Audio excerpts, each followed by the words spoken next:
Punyeta! Nasaan yung pulbo ko? Sa'yo ba? Wala! Wala sa akin! Nasaan ba? Oy, gago! Nasaan ba yung pulbo ko? Alam mo pa rin daw kumukuha ng pulbo mo eh. Ngayon mo nga ba ako nagpupulbo? Sa puti kong to pare. Wow, nagpupulbo? Ha? Hindi! Wow, pupulbo? Ha? Ano pinapatay? Bakit ang lasa? Masira pamilya natin yan eh. Hindi masira pamilya natin yan.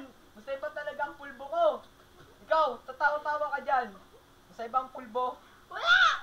Sa'yo? Puta, pati pulbo kinain ko, binuga ko eh. Sa'yo. Ito, ang kalokohan namin. Mga kalokohan nila Honey, nila Marlon, at ako. Yay!